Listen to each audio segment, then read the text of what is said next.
Muito bem, então bem-vindos à Casa do Sol. Hoje a gente está inaugurando uma formação em astrologia, mais uma turma, né? Porque eu já venho dando formação desde 2012. Antes a Casa do Sol era presencial, né? A Sil, uma pessoa que está aqui conosco hoje, nossa, estudou comigo na época que a Casa do Sol era só presencial. Então, estou bem feliz de ter você de volta, Silvana. E depois da pandemia a gente migrou para o virtual e desde então a Casa do Sol mudou bastante a sua maneira de passar o conhecimento e também a gente aprimorou bastante a questão da plataforma. Mas uma coisa que eu ainda faço questão de manter é a aula ao vivo. Tem muita gente que já está dando curso que já está todo gravado, é meio que estava na moda até, né? Grava tudo, passa a gravação, o aluno assiste do jeito dele na hora que ele quiser e tal. Mas a astrologia, eu tenho ainda altas resistências a fazer isso. Um monte de gente já me aconselhou, grava, grava, vende a curso gravado, vende lá no Hotmart, né? Mas não sei se é porque eu sou professora moda antiga, ou, enfim, né? Quando eu penso em passar o conhecimento da astrologia, eu acho que ainda é tão importante esse contato direto com o professor, porque eu vejo a diferença que fez na minha leitura ter o professor. Porque eu, por muitos anos, fui autodidata, até porque no passado nem tinha tanta escola de astrologia assim, era sempre algum círculozinho esotérico, né? E muitos lugares que eu morei também, como eu saí de São Paulo cedo, não tinham escolas, nem outros astrólogos. Eu era a única astróloga, né, que às vezes na região, no lugar que eu morava. Então eu precisei aprender muito mais no autodidatismo do que cursando, né, uma escola, uma universidade, etc e tal, quando se fala de astrologia. E o que que aconteceu? Então, por muitos anos eu fui autodidata e depois, quando eu comecei a circular mesmo entre astrólogos e tal, eu sentia que tinha algumas coisas que, por mais que você aprenda, o livro não passa tudo, né? Não existe livro que passe pulo do gato, que passe manha de interpretação, que passe técnica. Técnica ainda é bem precário, a forma como os livros trazem as técnicas. Por mais que tenham livros ótimos, né? E principalmente livros em inglês, porque também já tem uma defasagem. Em português a gente quase não acha nada, só tem a linguagem comercial. Em inglês você ainda acha boas coisas, mas ainda assim, depois que você, né, você pega um livro, esmiuça ele inteiro, depois você vai numa aula com algum professor, na hora que ele começa a botar a interpretação, você percebe. Sempre tem um upgrade que tu faz com o professor e que o livro não traz. Até porque o livro não dá para você pôr tudo que você sabe ali, né? A gente sabe, quando a gente vai escrever algum capítulo, alguma coisa, tu tenta sintetizar, você tenta pôr o máximo em poucas linhas, não dá para dar 10 milhões de exemplos, enfim, então sempre falta algo. Quando você tem um livro técnico, que é diferente quando você está diante do professor, você pode fazer qualquer pergunta. Até porque com o livro você não tem como depois tirar dúvida, né? Olha, eu não entendi bem isso aqui que estava escrito. E aí, azar o teu. Se você está numa escola ou diante de um professor, você pode tirar a dúvida. Olha, eu li isso aqui no livro, tá certo? Tá errado? Como é isso? Não entendi.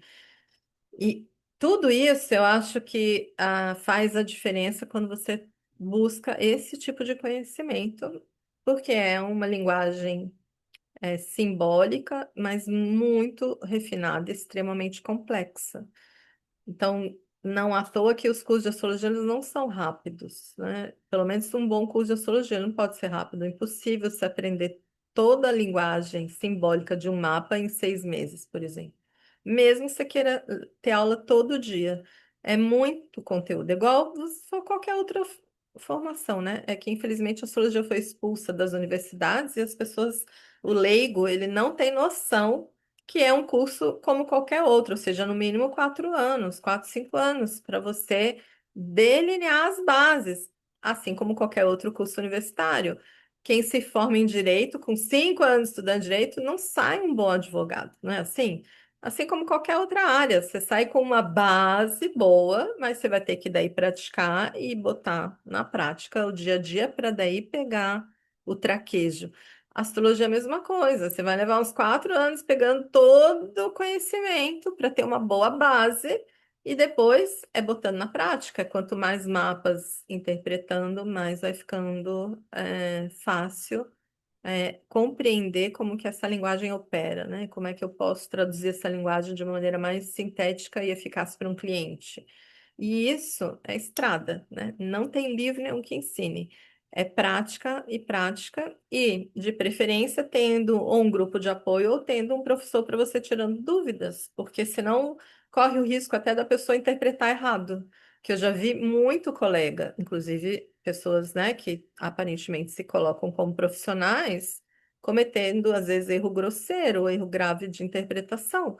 Porque provavelmente aprendeu sozinho e não teve ninguém para tirar dúvida, né? Que às vezes muitos fizeram isso no passado, né? Aprenderam como autodidatas, que nem tinha no passado, né? Boas escolas, às vezes não tinha escola mesmo e tal. E depois de um tempo você fica, né? Por conta da vaidade, às vezes a pessoa fica sem graça de fazer uma formação, ou de fazer um curso, ou de fazer estudar com outro astrólogo. Ah, mas eu já sou profissional, como é que eu vou fazer curso agora? E aí acaba que a pessoa vai limitando o seu próprio desenvolvimento, né? Às vezes por puro ego. Enfim, então, por tudo isso, só que eu abro dizendo a importância, né? Se vocês puderem sempre buscar boas formações, independente de estudar comigo ou não, mas estar sempre próximo de pessoas que possam estar orientando o estudo e ajudando a tirar as dúvidas, porque isso faz uma diferença gigantesca na hora de você traduzir esse mapa e poder passar adiante essa informação. Dito isso, né, vamos começar contando um pouco dessa base. Então, para quem se interessa em estudar astrologia, não tem como, pelo menos para mim, né, não tem como você querer falar de astrologia, pegar o mapa e interpretar o mapa sem conhecer a fundo a história da astrologia.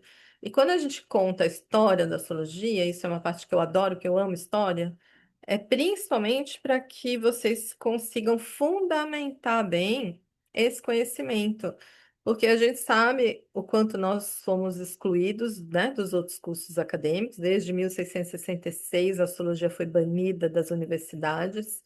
Então, tem 3 séculos, mais ou menos, 4, 3 para 4, 400 anos, que ela, menos de 400 anos, enfim, né, que ela não faz mais parte do meio acadêmico. Ela se separou de todas as outras áreas do conhecimento. E isso saíram perdendo dos dois lados, né? Eu acho que principalmente o pessoal acadêmico perdeu muito de não nos ter por ali. Mas nós também perdemos muito pelo fato de, atualmente, quem estuda astrologia, por não estar perto das outras áreas do conhecimento, não conversa com a física, com a geometria, com a matemática, com a astronomia mesmo. A nossa base é a astronomia. E tem astrólogo que não sabe olhar o céu e reconhecer nada no céu, só aprendeu a ler mapa, né? Só aprendeu a ver o desenho simbólico no papel. E isso é um prejuízo gigantesco para um astrólogo, porque a astronomia e a astrologia nunca caminharam separadas.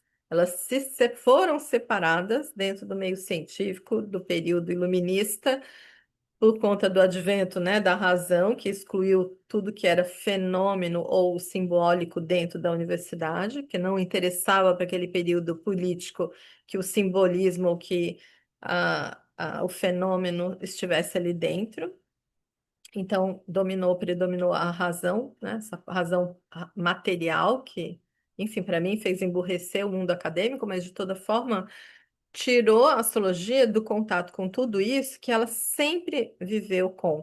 Ou seja, todo o desenvolvimento da astrologia foi com astronomia. E depois, quando ela é inserida nas catedrais, nas escolas catedrais, né, porque as primeiras universidades saíram de dentro das catedrais, ela conversava com todas as áreas do conhecimento. Ou seja, as técnicas, muitas das técnicas que a gente aprende em astrologia, você só consegue entender se você estudasse física, ou se você estudasse música, ou se você entendesse o mínimo de óptica. Mas como a gente se separou disso tudo, hoje em dia o astrólogo às vezes aprende decorando e não entende da onde vem isso, da onde vem esse princípio, como se fosse só um aforismo. E esse é um prejuízo gigantesco para o profissional moderno, né? Para o astrólogo moderno, porque o astrólogo clássico, já que a astrologia nasceu mais ou menos 4.000 antes de Cristo, né? Mas principalmente o período helenista, que foi lá do século 3 antes de Cristo, né? Com a morte do Alexandre, 330 e pouco antes de Cristo, até o século 2, que foi um dos grandes períodos de apogeu assim da astrologia ocidental. Imagina, naquele período, quem é que estudava isso, né? Quem eram os sacerdotes, astrônomos, que eram astrólogos? Eram os filósofos, né? Ou seja, porque eram as pessoas que tinham os eruditos, né? Os eruditos da casta mais elevada da sociedade que tinham acesso a esse tipo de conhecimento. Então, os bibliotecários de Alexandria que estavam ali traduzindo as obras que vinham da Mesopotâmia, do Egito, da Pérsia, passando esse conhecimento e organizando esse conhecimento, teoricamente, que é o que nos chegou, graças a Deus, né? Por conta até dos árabes, que a gente ainda tem esse conhecimento que tinha sido perdido e ido para a fogueira no período da Idade Média, né? Mas algumas coisas sobraram e foram levadas de um povo para outro, e depois a gente conseguiu reaver uma boa parte, não tudo, infelizmente. Mas de toda forma, era um momento onde as áreas do saber eram conjugadas. Então, um astrólogo, ele era astrônomo, e porque ele era astrônomo, ele sabia muito de matemática e também de física e de muitas outras áreas do conhecimento. Não dava para ser só astrólogo. Ah, vou só estudar a linguagem simbólica, o resto não me interessa. Não era assim que se pensava no passado. Até para. E é por isso também que hoje em dia a gente tem muita dificuldade de fundamentar e defender, né, como ciência, e tá cheio de astrólogos dizendo que não precisa defender como ciência, ela não é ciência. Como não é ciência? É uma baita de uma ciência. Mas tem gente que adora chamar de arte. Por quê? Porque não tem noção da fundamentação teórica, ou seja, do porquê que o céu interfere na Terra. Como é que esse céu se movimenta de tal forma e da onde que um movimento planetário lá longe, né, que a gente pensa que céu e Terra estão separados, e aí eles falam, como que isso que está tão separado de nós interfere diretamente no meu comportamento? E é um pouquinho disso que eu vou querer passar para vocês hoje, enquanto a gente vai falando da história da astrologia, mas eu começo pegando esse momento, né, do céu chegando aqui na Terra, para a gente compreender por que que cinemática, né, o movimento dos planetas, movimento de todo o universo, na verdade, tudo está em movimento, né, gera comportamento aqui para nós aqui na Terra. Então, vamos lá.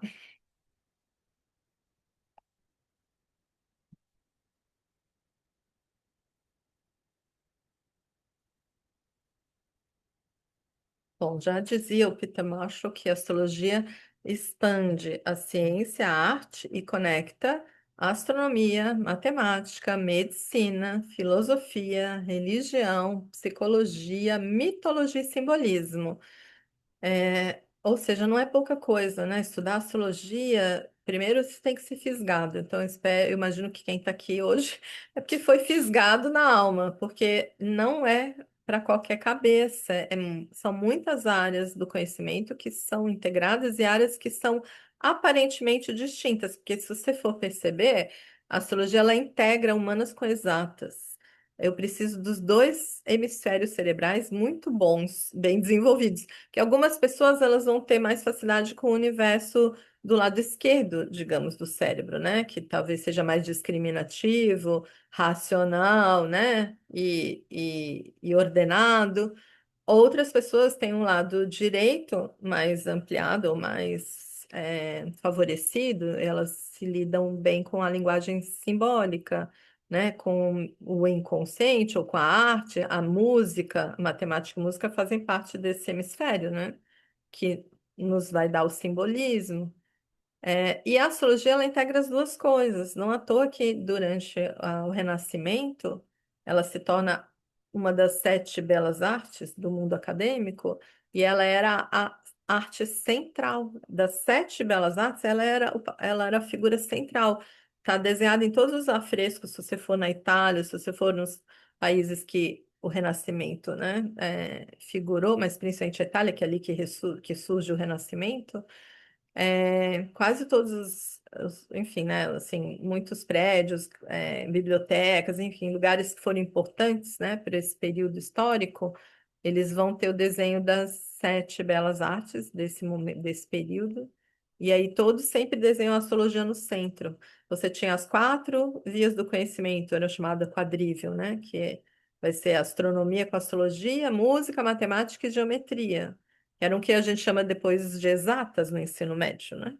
e as três vias do conhecimento, que era gramática, retórica e dialética, que a gente chama de humanas.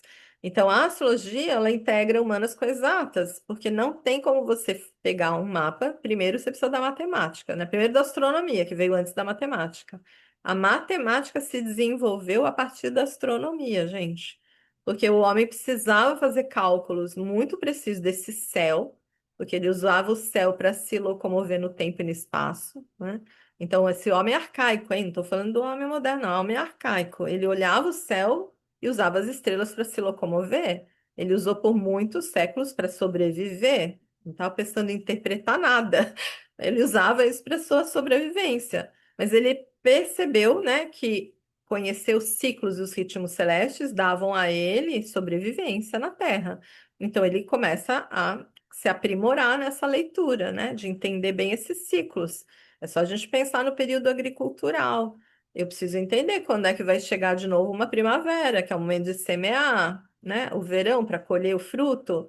Eu tenho que saber quando que o verão vai acabar, porque é o momento de separar todos os frutos podres dos bons, encaixotar tudo para depois ir comercializar, ou para estocar, para aguentar depois o inverno.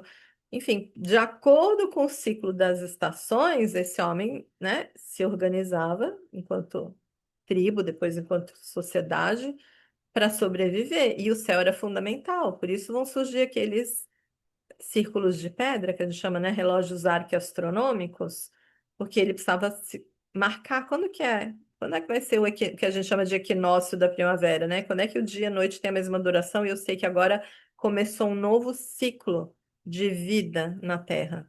Era sempre marcado no equinócio da primavera, esse novo, porque a vida se renova na primavera, né? Passado um longo inverno, tudo morreu, tudo quieto, tudo debaixo da terra, a semente está ali debaixo da terra, recolhida, e na primavera ela vai brotar, ela vai vencer, né? A terra vai, pá, e vai surgir de novo a vida vai se renovar. E eu preciso saber que momento é esse para eu me prevenir, ou para eu me preparar, ou para eu aproveitar melhor a estação. Então, isso fez com que esse homem arcaico sempre estivesse linkado no céu, olhando o céu, né? Usando isso para sua subsistência. E por conta disso, com o tempo, esses cálculos tiveram que ficar cada vez mais aprimorados ou mais precisos. Imagina, Stonehenge, que foi construída mais ou menos 1500 a.C., já era demarcado com não só com o momento, né, com pontos de solstício e equinócio, mas eles já tinham ciclos lunares, ciclos de lunação, eles já sabiam prever eclipses. Tamanho o avanço da matemática que eles já tinham, dessa matemática do céu. Então, muitas, na verdade, isso não sou eu que digo, hein, gente, isso é historiador, antropólogo, enfim, né? É só buscar a pesquisa aí. Hoje em dia, Cunha, você acha todas as fontes. Mas se você for buscar qualquer fonte, né, boa de história, historiador ou de antropólogo, não tem como não dizer que foi a astronomia a mãe de todas as ciências. E a partir dessa astronomia que o homem vai desenvolver todas as demais. Então, a matemática veio depois, a física veio depois, a geometria, tudo veio depois da astronomia. Que a primeira forma, né, de querer se compreender e compreender o seu papel aqui na Terra foi olhando para o céu e depois usando esse céu para sobreviver aqui embaixo. Então, isso gera uma memória, né, no nosso DNA enquanto espécie, que é atávica da humanidade. Essa relação com os ciclos do universo, com os ciclos planetários, ou seja, a Terra girando ao redor do Sol e nos dando as quatro estações, primavera, verão, outono e inverno, isso vai demarcar, né, momentos de sobrevivência da espécie que está guardado no DNA da espécie humana, assim como de todos os outros animais, não só do ser humano. Não pense que é só o ser humano que se guiou pelas estrelas para sobreviver aqui na Terra. Todos os animais seguiam pelo céu, seja por conta do movimento solar, que vai dar uma termodinâmica, né, de primavera, verão, outono e inverno, às vezes uns literalmente pelo movimento do céu, e não pense que eles olharam para cima e decoraram as estrelas, né? É como se fosse é um GPS biológico que algumas espécies de aves têm, que elas migram sempre quando determinada constelação aparece no céu noturno. E isso, se você for buscar na biologia, tem inúmeros exemplos de várias espécies que seguem o seu relógio biológico interno, que está memorizado de acordo com o céu. Esse é o ponto, né, que faz a gente estar tão linkado com esse céu, porque nós emergimos do céu, nós não estamos separados dele. Mas a gente se esquece disso, né? Céu e terra estão tão distantes que a gente acha que uma coisa não tem nada a ver com a outra, quando na verdade tudo que acontece ou nasceu ou surgiu dentro desse planeta emergiu a partir das estrelas, né? Não se forma um planeta sem que haja uma estrela, um sol central, para aglutinar matéria cósmica, poeira cósmica, muitos elementos químicos, com a força da gravidade, vão ficar orbitando à volta dessa estrela até que determinados milhares de anos passados depois surge um planeta, às vezes rochoso, às vezes gasoso, e assim aconteceu com o universo inteiro. Então vamos contar um pouquinho melhor essa história aí, né, do Big Bang, para a gente entender essa ponte entre movimento no céu e comportamento aqui na Terra.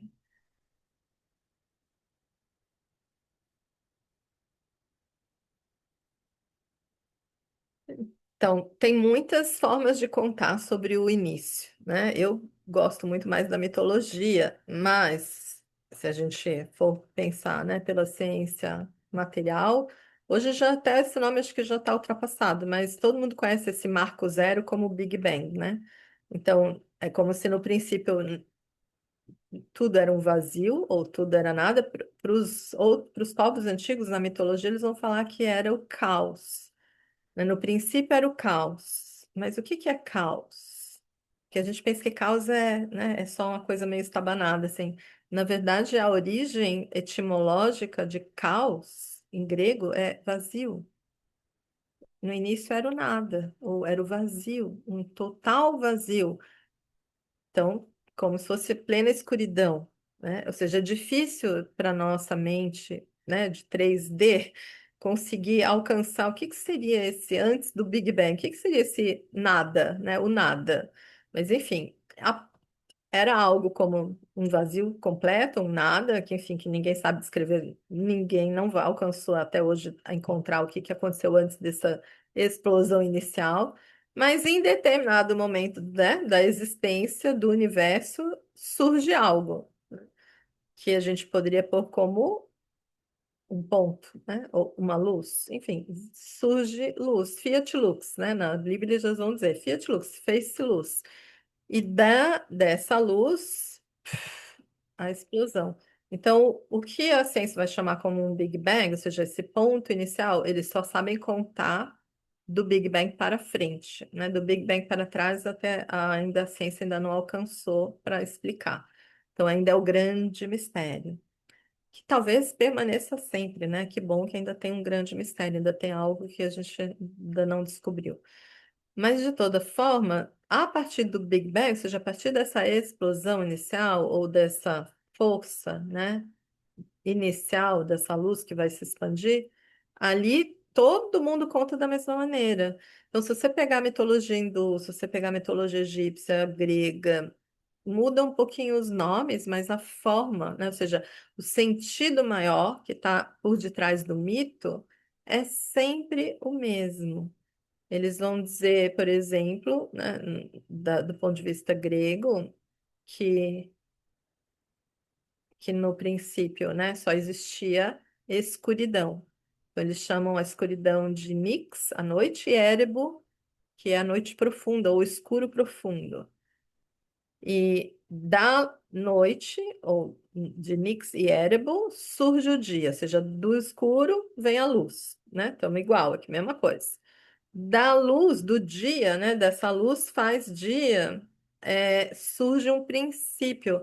Ali ainda não estamos falando, eles ainda estão falando de algo muito inanimado, né? Ou inanimado não, porque tudo tem movimento. Quando tem movimento já tem vida. Mas eles ainda estão colocando, ainda não polarizou, né? Ainda está um princípio assim que não tem masculino ou feminino. Então é o princípio da noite que gera o dia e do dia gera Eros. Eros, para os gregos, era o princípio da atração, a força da atração, que hoje a gente chama de gravidade, né? Então, se você buscar pela ciência, quais são as quatro forças que compõem tudo no universo? Da onde a matéria se forma, né? Então, tudo é gravidade, matéria escura, matéria tal. São quatro forças, e a magnetismo, né? Então, tudo aquilo que a ciência conta de uma maneira, né, fria, mas racional, os antigos contavam, ou seja, de alguma maneira, ou talvez intuitivamente ou inconscientemente, eles já estavam trazendo a mesma informação, mas com uma linguagem que talvez qualquer criança entenda, porque enquanto humanidade, a gente ainda estava como um bebê, né, recém-nascido. Ou seja, se eu chegasse para o homem arcaico, talvez lá do tempo de 4.000, 6.000 antes de Cristo, e quisesse explicar hoje o Big Bang com os termos que a gente usa hoje na ciência, talvez esse cara não entendesse nada, né, falasse, ficasse boiando na conversa e nunca fosse memorizar isso para passar adiante, concorda? Então, quando você trabalha com imagens, por isso a mitologia ela é fundamental, não é? Porque quando você pega um mito, quando você conta uma imagem, quando você conta uma historinha que parece conto de fada, você facilita a transmissão do conhecimento e qualquer pessoa pode alcançar. E cada um vai traduzir aquilo de acordo com o grau de consciência que for desenvolvendo. Então, hoje eu posso ir para o Egito, eu pego aqueles mitos todos na parede, tem N formas de você interpretar aquilo que eles já estavam contando há milênios atrás sobre a humanidade. Agora, dependendo do estudo, da consciência que determinada pessoa tem, ela chega lá e acha que é só uma história. Mas ela acha bonitinho e vai passar para o filho, vai passar adiante a historinha, porque é tão bonitinha a historinha dos bichinhos. Ah, do homem com cabeça de cachorro, com o homem com cabeça de leão, com a mulher de cabeça de leão, a outra cabeça de vaca. Então, graus e graus de consciência, porque na humanidade, né, nesse planeta, a gente tem pessoas com tudo quanto é nível de consciência. Então, é como se fosse uma forma, né, que os antigos conseguiram transmitir um conhecimento para qualquer pessoa absorver, mesmo que ela ainda não alcançasse o que estava por detrás de tudo aquilo.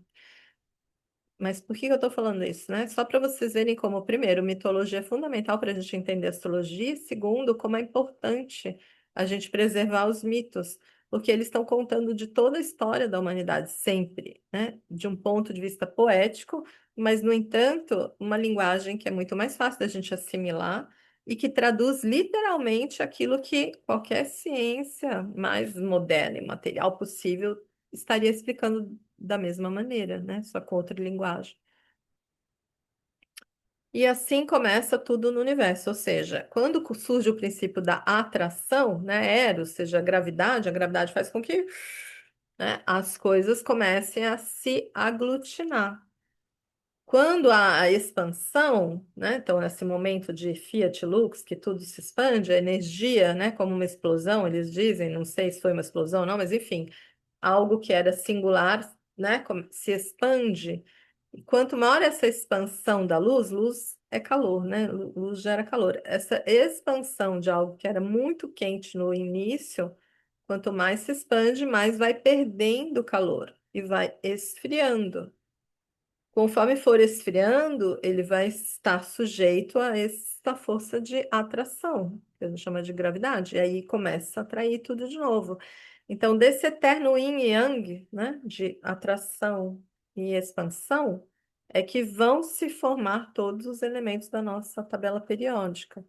Então, a gente pode dizer que hélio e hidrogênio, né, que são as substâncias mais simples, que contém o universo inteiro, né? Todo lugar do universo tem hélio e hidrogênio, mas foi a partir do hélio e hidrogênio que todos os demais elementos vão ser formados. O tempo inteiro, a partir dessa contração, na contração, as moléculas se chocam.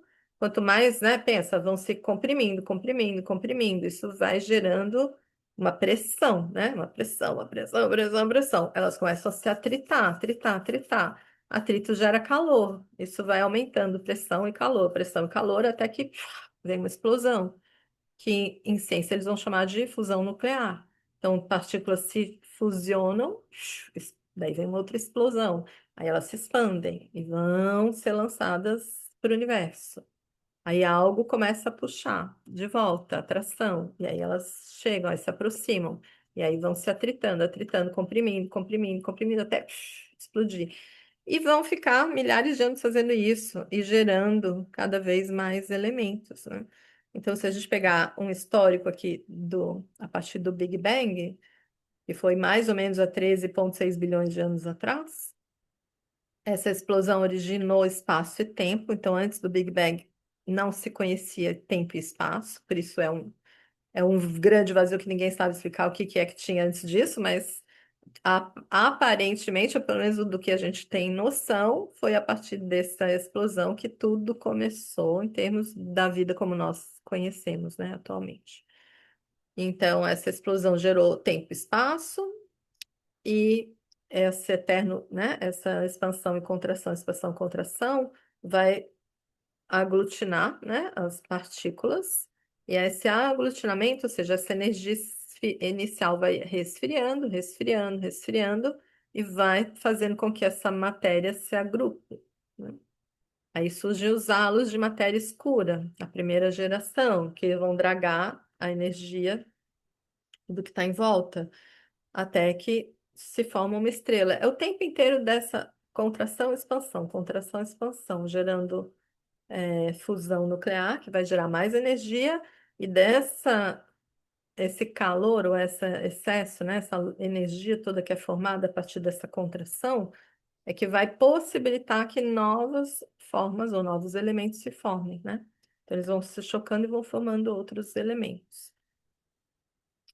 O fim de um ciclo esgota o combustível das primeiras estrelas, que vão entrar em colapso e vão explodir. Ou seja, as estrelas nascem, se expandem, depois aproximam, aglutinam, né, vão se atritando e, de repente, morrem, entre aspas. Ou seja, vão explodir, implodir, né? E aí vem de novo um outro movimento que vai levar a poeira cósmica estelar para mais longe. E aí, de um outro lugar, vai atrair e vai começar a fazer esse yin-yang de novo. Então, quando elas explodem, ou seja, a morte das estrelas é que gera com que essas partículas estelares se espalhem pelo universo. E daí, em determinado ponto do universo, vão ser atraídas novamente. Aí começam a se aproximar e dar origem a outros elementos. E aí vai se formando tudo que nós conhecemos, né? Então, quando a gente vê uma nebulosa, né, aquela nuvem assim, que parece um gás, né, colorido, lindo, assim, tem umas fotos da NASA lindas sobre as nebulosas, a gente chama isso de berçário das estrelas, né, porque é ali que está se gerando uma nova estrela. Então, a semente das galáxias, o que resta das estrelas vai ser comprimido pela gravidade, vai dar origem a um buraco negro que começa a atrair a matéria ao redor, e nessa atração, né, fica esse eterno yin e yang, tá? Isso aqui, obviamente, estou falando de uma forma bem resumida, que eu não sou uma astrofísica, mas o pouco que eu li, tentei sintetizar para ficar um pouquinho claro, para a gente perceber como o tempo inteiro o universo está caminhando nessa direção de yin e yang, de atração e expansão, e é esse eterno movimento e mutação, como o Tal já explicou também há milhares de anos atrás, é que vão gerar todas as coisas do universo, né? Pelo menos as coisas do mundo da manifestação. Então, estamos falando aqui a partir do Big Bang, do mundo manifesto, ok? E eu posso. Dani, Oi? pode fazer uma pergunta? Pode fazer uma pergunta. Dani, é por isso que dizem que o universo ainda está em expansão, ele continua nesse mesmo processo? Sim, por enquanto ele ainda está em expansão, mas já sabem que em algum momento ele vai começar quer dizer, tudo faz o tempo inteiro esse movimento de expansão e contração. Mas o universo em si, essa explosão inicial, é como se o movimento, né, total ainda é na expansão, ou seja, as galáxias ainda estão se distanciando uma das outras. Se a gente pensasse como se tivesse assim, como tivesse uma esfera, né? Que não é isso, mas se a gente conseguisse botar uma esfera que englobasse tudo que até agora é visível do universo, que a gente sabe que com as sondas, né, com toda essa tecnologia de NASA e muitos institutos astronômicos e astrofísicos, né, hoje em dia, eles já foram para muito longe, eles já exploraram uma boa parte do nosso universo, mas o universo visível ou já explorado pelas sondas e pelos satélites e por tudo isso que eles já botaram no espaço, não é total, ou seja, é como se a gente tivesse. Eles dizem que a gente enxerga dois terços. Dois terços do universo foi visto. Um terço, não temos nem ideia o que que é. E como tem um terço que não tem essa ideia, pode ser que daqui a um tempo ainda descubra que é muito maior isso, né? Mas enfim, ainda não conseguiram fotografar ou calcular, pelo menos, o tamanho, né, que seria do universo. É como se tudo que foi visto ou reconhecido, calculando-se, é como se ainda englobasse apenas dois terços do universo. E aí, nesse sentido, eles estão, né? Então, se eu pudesse, por exemplo, fazer um círculo em torno de tudo que já foi descoberto, o tempo inteiro tem nascimento e morte de estrelas, a cada morte surgem outros elementos, e aí vão surgir novas estrelas que vão dar origem a outros sistemas solares, ou seja, a vida e morte está o tempo inteiro acontecendo no universo, em todos os níveis, né? Desde uma estrela até um ser humano. Mas, mesmo com esse yin e yang e movimento e nascimento e morte, né, de tudo que está dentro do universo, ainda há um movimento total, ou seja, como se fosse englobasse tudo em expansão. Sim, ainda estamos na expansão. Aí, a hora que inverter a chave, aí a gente começa a entrar no processo da entropia, né? Ou seja, depois de alguns bilhões de anos, daí o universo iria, né, morrer ou se engolir. Aí, enfim, a gente também não sabe o que que vai dar, mas aparentemente eles falam isso, né? Que enquanto a gente está na expansão, estamos no cosmos, né? Tá tudo em ordem. A hora que começar a contração, aí vai acontecer a morte do universo, né? De tudo que tivesse ali, existindo até aquele momento. Eu acho que eu não lembro bem o nome, é pena que o Adolfo, que é um colega nosso que vai estar aqui na turma, não está aqui hoje, né? Que ele é da teosofia, porque lá eles também têm um nome que eu acho que é Pralaya, não lembro, tem dois nomes que é para o mundo, o universo da manifestação e o da não manifestação, né? O mundo manifesto e o não manifesto, que dentro de algumas áreas, né, esotéricas eles deram um nome para isso, né? Dentro da teosofia tem um nome hindu, mas eu esqueci agora. É para lá eu acho que é o universo não manifesto, se não me engano, mas enfim, tem um nome para o manifesto e o não manifesto. E eles também vão falar, né? Tanto que a gente vive ciclos cósmicos, né? Na manifestação, depois fica na não manifestação, depois volta a manifestar. Enfim, eu também não entendo tão bem isso, tá? Mas é só para a gente perceber que no fundo tudo é convergente. Os pensamentos e as filosofias, elas falam de coisas similares, às vezes não muda um pouco o nome, mas eles têm um pensamento que converge, né? E quando a gente entra nesse lugar, como aqui eu estou comparando, né, a ciência com a mitologia, no fundo estão falando a mesma coisa, só com uma certa linguagem ou termos um pouquinho diferentes, mas para explicar a mesma ideia. É tão lindo, né? Nossa, que coisa linda tudo isso. Sim, é grandioso, né, quando a gente começa a parar para pensar. É. Então, aqui, por exemplo, eu peguei a mitologia egípcia, né, que eu também adoro a mitologia do Egito. É uma das mitologias talvez mais coerentes. A dos gregos também é bem parecida. Dá para pegar muita coisa da mitologia grega para fazer essa relação com esse nascimento e morte das estrelas, né? Que vai formar tudo no universo. Mas no Egito eles vão fazer esse paralelo, né? Então eles vão falar que no princípio era Num. Eles chamam de Num esse vazio, né? Eram as águas primordiais e por que que para eles eram as águas primordiais? Na verdade, se a gente falar já no momento em que a Terra existe enquanto um planeta do nosso sistema solar, nós sabemos que neste planeta a vida começou na água, né? Porque na atmosfera ainda tinha muito gás tóxico. Não tinha como surgir vida no princípio, porque tinha acontecido, né, um resfriamento da crosta terrestre. A gente ainda estava nesse momento de resfriamento, estavam surgindo, né, as primeiras formas rochosas, enfim, o planeta ainda estava em formação. que leva milhares de anos, né? Até tudo se consolidar e até resfriar e até daraná. Enfim, então no princípio a atmosfera ela era muito tóxica. E aí, uma maior parte do planeta era água, né? E aí conforme vai mudando, né, a atmosfera e vai surgindo oxigênio na água, aí surgem as primeiras formas, né? Acho que os protozoários, ou ameba, não lembro qual foi o primeiro ali, forma a existir, acho que protozoários. Mas por quê? Então, assim, aí dali é que vai começar a surgir vida. Bem, milhares de anos depois vão vir os peixes, entende? Mas assim, a primeira forma de vida no nosso planeta veio da água. Então, olha que interessante, né? Na mitologia egípcia eles já estavam falando disso, né? No princípio era uma água primordial, mas eles chamavam de Nu, o deus primordial. Mas que é como se o universo fosse só água, né?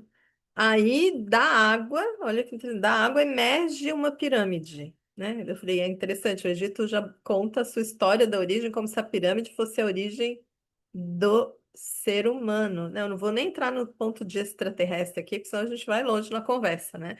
Mas para eles é literalmente, isso é o mito original deles. Das águas primordiais de Num surge um monte piramidal, em forma de uma pirâmide, né?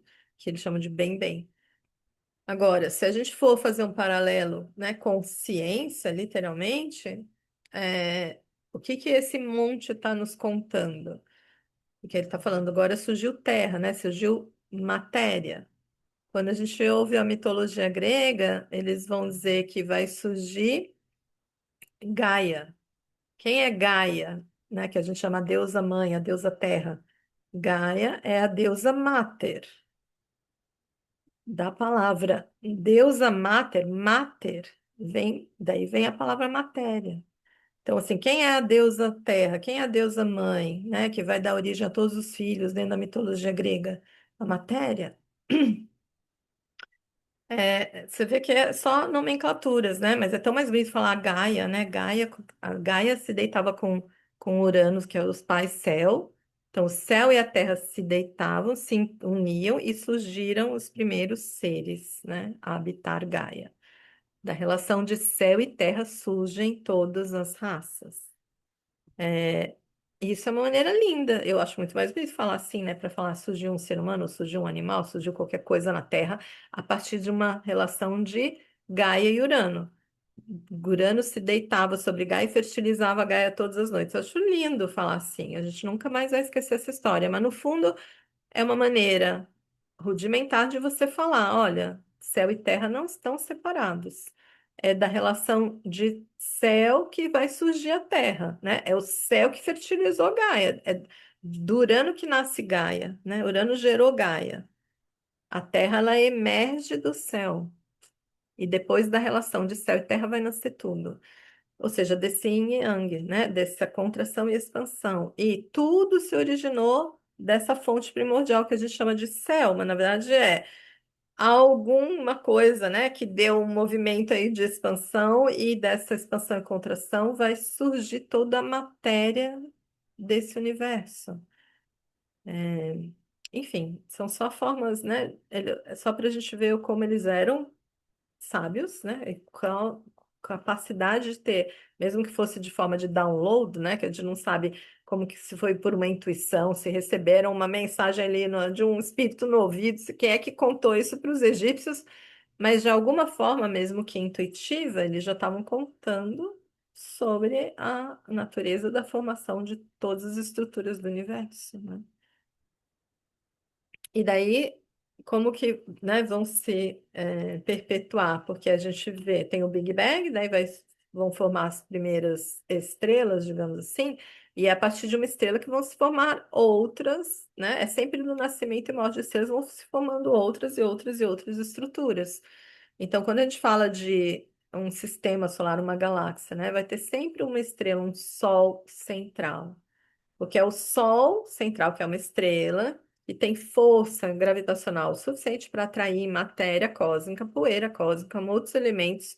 E dessa atração, né, esses elementos começam a orbitar, orbitar, orbitar, até que milhares de anos depois se solidificam, ou não. Às vezes um continuam gasosos, outros se tornam rochosos, ou vai se esferificando, né? Porque o que faz ser chamado de planeta é ter a forma esférica. E o planeta ele se forma a partir de uma estrela. Todo planeta, em qualquer galáxia do universo, ele só se forma a partir do nascimento e morte de uma estrela, né? Então, tudo depende, é uma cadeia, né, de nascimento e morte, que vai gerando outros nascimentos e mortes, e assim vai se expandindo esse universo. Mas se a gente olhar a mitologia egípcia, eles já estavam falando, né, desse monte primordial, ou seja, desde que surgiu a matéria, surge a força central Ra, né, que é o deus Sol. Então, ó, de novo a relação, né, como a partir disso tem que ter um Sol central para gerar todos os seus filhos, porque Ra vai ser aqui o pai primordial, né, Ra, depois de Nun. Nun é aquilo que é inominado, né? O inominado é o mistério, não tem forma, não tem nome. Mas aí, quando se tem o universo já material, depois da pirâmide, aí tem o Sol como força central. E aí já está contando do nosso sistema solar, né? E o Sol vai ter filhos, né? Daí vai ter vir. Aí vem, é linda a mitologia egípcia, isso a gente vai estudar com mais profundidade quando chegar na teoria dos quatro elementos, porque os egípcios eles já contaram para nós, 3.000 antes de Cristo, sobre o princípio que os gregos vão chamar de qualidades primárias, que é o quente, frio, seco e úmido. Porque é da relação do quente, frio, seco e úmido que a gente vai chamar isso de termodinâmica, vão se formar todas as coisas do plano material, ou do mundo da manifestação na 3D, né? Então, principalmente aqui no planeta, no nosso planeta. Toda a relação que a gente vai entender depois sobre comportamento, ela tem a ver com essa manifestação de um princípio que é quente ou frio, seco ou úmido. Estamos falando de temperatura e, e, qualidade. Ai, o barômetro, como é que chama isso, né? Tá medindo a umidade do ar, né? Porque quando você tem ar úmido ou seco e a temperatura quente ou fria, é desta relação de quente, frio, seco e úmido que vão surgir todas as teorias depois da Grécia Antiga sobre o quente, o fogo, terra, ar e água, que vai ter a ver com tudo no universo, né? Que eles estavam querendo explicar a origem da matéria. E dessa relação a gente vai entender o comportamento, entende? Mas isso a gente vai explicar com mais detalhes lá na frente. Por enquanto, aqui é só mesmo para a gente entender um pouco essa relação com a nossa origem, para a gente não esquecer o quanto nós surgimos, emergimos, né? Ou seja, um planeta, nosso sistema solar. Quando surge o Sol, depois de alguns bilhares de anos, vão se formar os planetas do nosso sistema solar. E a Terra, né, como um terceiro planeta mais próximo do Sol, né? Porque a gente tem o Sol, daí Mercúrio, Vênus, Terra. Então a gente é um planeta de matriz 3. Por isso nós somos co-criadores. Aí a gente teria que lembrar de numerologia, só para vocês verem que nada está separado, né? Então não à toa que o nosso sistema solar tinham tinham não, tem 7 planetas vistos a olho nu. Existem outros astros, outros planetas no sistema solar, mas só puderam ser percebidos com o advento do telescópio. Só depois do Galileu inventar o telescópio que descobriram Urano e tudo que veio depois dele. Mas percebidos a olho nu, 7. Por isso a gente vai falar que o homem, né, nesse plano, ele trabalha com os seus 7 corpos. Aí o 7 como o número do microcosmo. Então, na terceira dimensão, que é onde nós vivemos, a gente só consegue perceber as cores no espectro da luz em 7 tons, né? Ou seja, o espectro da luz dividido, né? O prisma sendo refratado, nossos olhos só conseguem perceber a cor do vermelho até o violeta, sendo que a gente sabe que existem comprimentos de onda infravermelhos abaixo do vermelho e ultravioletos acima do violeta, mas os nossos olhos não percebem, a gente só consegue contar no 7. Por isso dizem que o 7 é o número do ser humano. A gente também só escuta 7 notas musicais, né? Do dó ao si. Por quê? Porque o 7 é o número que vibra para nós, seres humanos, nesse planeta. E aí, por isso, eram 7 planetas vistos a olho nu. A gente só enxerga do Sol a Saturno. De Saturno para frente, precisou de tecnologia. Então, a nossa percepção de realidade, ela era muito presa do Sol a Saturno. E assim, né, para milhões de outras relações que a gente vai fazer ao longo do curso, mas só para vocês entenderem que, no fundo, nada está separado, é só, às vezes a gente não tem a compreensão do todo e fica estudando só pedaços, né, partes separadas, daí às vezes não consegue dar conta de entender por que que esse grande movimento no céu gera comportamento aqui. Mas eu, ao longo dessa, se não der hoje para falar de tudo, mas ao longo das primeiras aulas do curso vai ficar bem claro, tá? Porque que quando um planeta se move no céu, a gente está respondendo de forma comportamental a isso, né? No mínimo, já começa com isso, né? Nós emergimos do céu. Porque é a partir desse movimento de morte e nascimento maior de estrelas, que vão se formar vários elementos químicos, esses elementos químicos vão se aglutinar até dar origem aos planetas. Ou seja, o nosso planeta ele se formou a partir de poeira estelar. E tudo que está dentro da Terra só pôde nascer ou surgir a partir dessa relação, né, com o céu. Então, é como se nós nascemos, né, do céu. A gente não está uma coisa, outra coisa, outra coisa, sabe? Então, óbvio que se a gente emergiu desse universo, desse Sol e de muitas outras estrelas, até porque muito do que tem aqui no nosso corpo não foi possível formar com a temperatura que o Sol atinge. Precisavam estrelas muito maiores que o nosso Sol para dar a origem, por exemplo, ao ferro. Então, o ferro que está no nosso sangue, que deixa o nosso sangue, né, com a cor vermelhinha, ele é composto em estrelas muito maiores que o nosso Sol. Então, para ter vindo parar nesse planeta e depois no nosso corpo, né, que emergiu desse planeta, só é possível através de poeira estelar que chegou aqui, de outras estrelas muito mais distantes. Por isso, o Carl Sagan já dizia lá na década de 70 que nós somos pó de estrelas. Então, isso não é uma frase poética, é uma frase científica.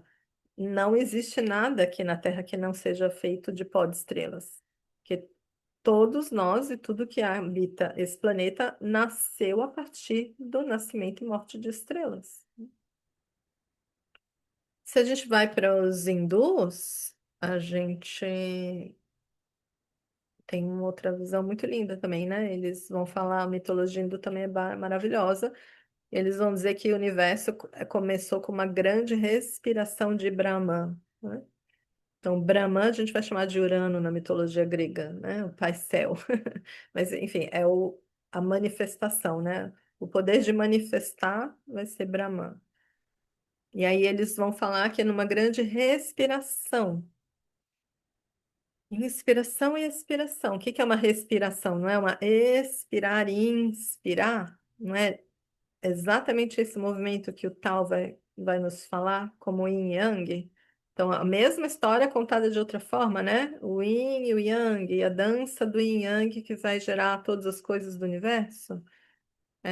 E se a gente sabe que a gente é um microcosmo de um macro, né? Nada está separado, então não à toa o quanto a gente precisa respirar para ficar vivo, né? Inspira e expira. A gente faz isso a todo instante.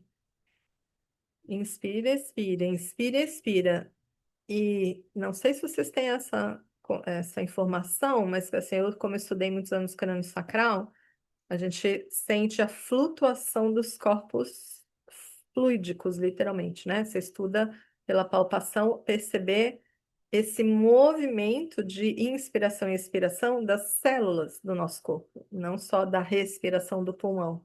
Então, existem dentro da percepção, né, dessa técnica, 3 marés que a gente começa a perceber pela palpação, né? Uma palpação muito sutil, a ponto do corpo nem perceber que tem algo ali tocando ele, para ele não perder o seu movimento, porque se o corpo se sente invadido, ele já para tudo, né? Engraçado. Aí você põe a mão e fica esperando até ele esquecer que você está ali, aí o corpo volta a se mover. E aí a gente é treinado nessa palpação quando faz essa formação. E uma das marés, né, o Upledge, ele vai perceber que foi um dos osteopatas que desenvolveram essa técnica, né? foi uma referência, foi um professor dele que trouxe isso, mas ele foi quem conseguiu comprovar essa flutuação, né, até das meninges, todo o movimento do fluxo cérebro-espinal e tal. Então, não vou entrar porque é uma história longa, mas de toda forma eles perceberam esse movimento rítmico, essa grande respiração que o nosso corpo faz. E tem três ritmos, tem, eles chamam de maré curta, maré média e maré longa. Então, na maré curta é onde a crânio-sacral biomecânica trabalha, né? Tipo 1, 2, 3, 1, 2, 3. Mas na maré longa, que é o trabalho da biodinâmica, você faz 1 minuto expandindo e 1 minuto contraindo. A maré longa, ela tá na sincronia da respiração do universo. Ou seja, quando você começa a entender o que que é esse fluxo, né, e como perceber esse fluxo no nosso corpo e esses movimentos de expansão e contração que tudo no universo faz e tudo faz em sincronia, é uma maneira linda de você perceber da maneira mais palpável possível o ritmo do universo, né? Da dança do universo. E isso está refletido no nosso corpo, porque se nós emergimos disso, óbvio que a gente faz um movimento em sincronia com tudo isso, né? Então seria é, bizarro achar ou pressupor que nós estaríamos fora, né? Ou seja, o ser humano é o único que está fora desse movimento e dessa sincronia que o universo inteiro faz em conjunto. Então, por isso, o tempo inteiro vai ter uma relação de micro com macrocosmo.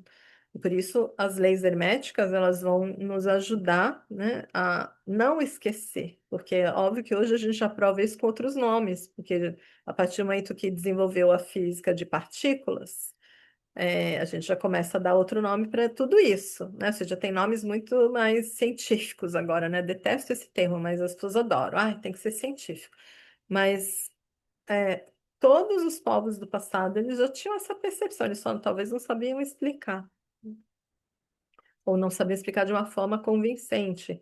Quem era mais poético, talvez, ou intuitivo, né, já percebia ou já captava sem querer muita explicação, mas quem é mais racional, ou discriminativo, ou quer tudo do ponto de vista mais lógico possível, aí não conseguia alcançar ou achava que era só uma forma poética para aquilo que não era possível explicar, enfim, né? Aí tem milhões de questionamentos em relação a como foi contada a história da formação do universo. Mas aqui é só para a gente perceber bem, né? O tanto que a gente está imerso em tudo isso, e o tanto que a gente responde em ressonância a tudo isso, porque toda a nossa composição é de pó de estrelas. Então, se a gente pegar uma das leis hoje da física quântica, de que a partir do momento que você teve duas partículas, né, que se separaram, ou seja, se na origem elas tiveram uma origem comum, em algum momento você as separam, aonde uma ressoar, a outra se pode botar a outra do lugar mais distante possível, ou do outro lado do universo, que se essa aqui ressoa, a outra vai responder a isso, não é? Isso já foi um monte de. Fizeram já vários testes, pesquisa, para provar essa teoria aí da ressonância. E então, se a gente já sabe que nós somos pó de estrelas, a gente não tem mais dúvida, né, de que qualquer movimento do céu está ressonando conosco, entende? Nosso corpo ele está o tempo inteiro em ressonância com todos os movimentos do universo, porque nós não estamos separados de nada disso, nós emergimos e fomos feitos a partir de tudo isso, né? Isso é só uma das formas da gente pensar essa correspondência, tá?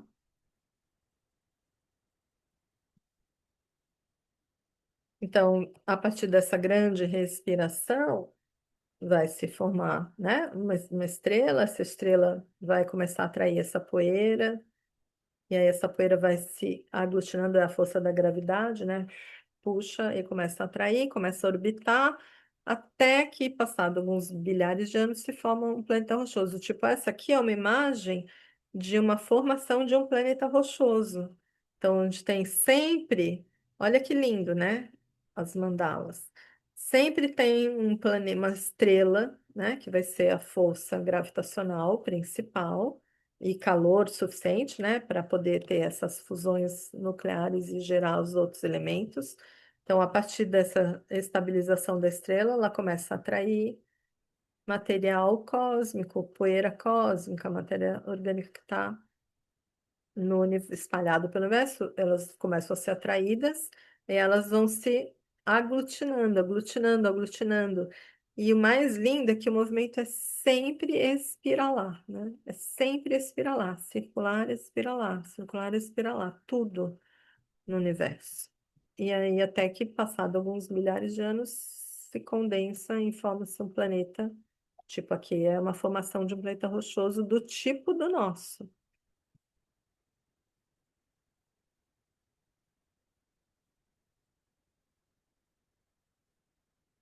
Até um, um sistema solar inteiro, né? Em vários sistemas solares, dão origem a braços de uma galáxia, vários braços de uma galáxia, galáxias e galáxias vão dar origem a sistemas cada vez mais amplos, né?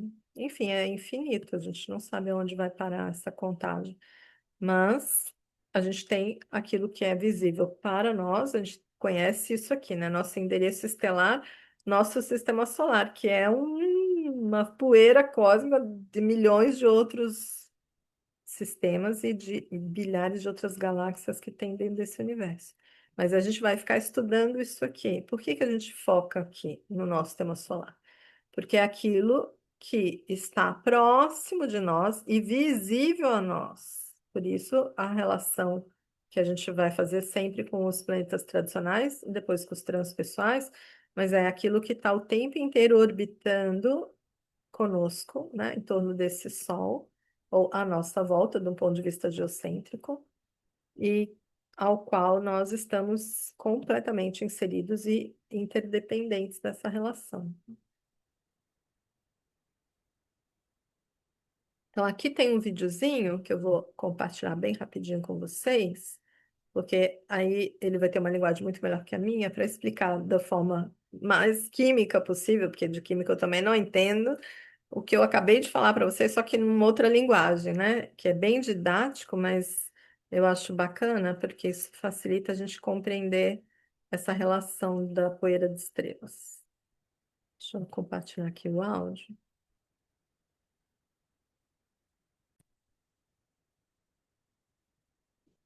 Só me confirmem se, quando eu botar, se dá para ouvir a música, tá?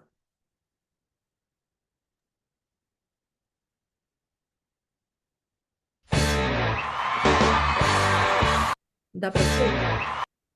Dá para Sim, ouvir? Então tá. Então eu vou deixar rodar. Ups.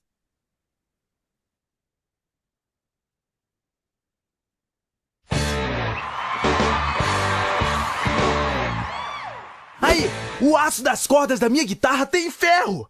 As células do meu sangue também têm ferro.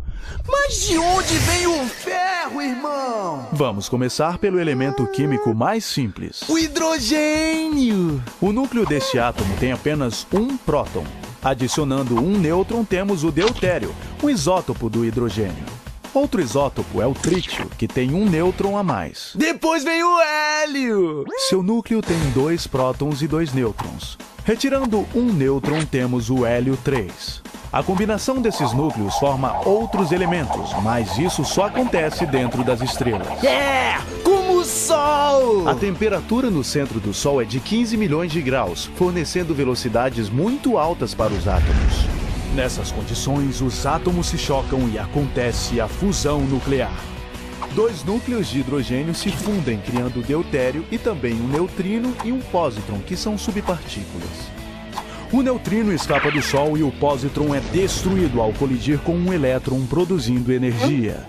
O deutério colide com outro hidrogênio, formando hélio 3 E mais energia. A colisão desses 2 isótopos forma o hélio e libera 2 núcleos de hidrogênio. 6 núcleos de hidrogênio entram nas reações, mas só 4 ficam no hélio, irmão. É assim que o Sol produz energia desde que nasceu e deve continuar assim por mais 5 bilhões de anos. Mas seu interior nunca atingirá a temperatura necessária para formar o ferro. Para a fusão do hélio, são necessários 100 milhões de graus, que ocorrem em estrelas maiores que o Sol. 3 núcleos de hélio são utilizados para produzir o carbono. Aê! E o ferro? Em estrelas maiores com 1 bilhão de graus, formam-se elementos até chegar ao ferro. A fusão dos elementos acontece em camadas que ficam cada vez mais quentes à medida que se aproximam do centro da estrela.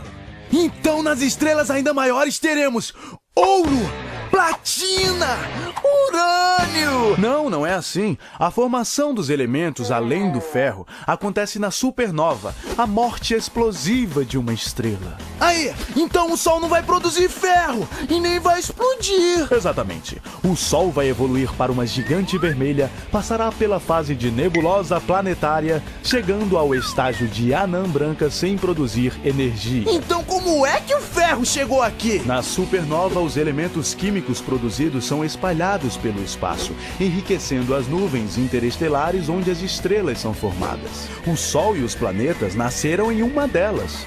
Todo o ferro encontrado na Terra Veio de uma estrela! Isso mesmo. Dentro de cada um de nós existe uma parte das estrelas.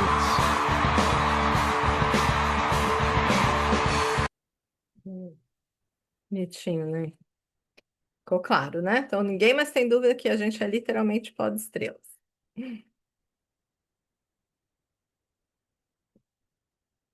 Isso já dizia o Carl Sagan e muitos outros astrônomos, né, desde os anos 70, que os nossos corpos consistem dos mesmos elementos químicos, as nossas atividades, então, são guiadas pelas mesmas leis universais.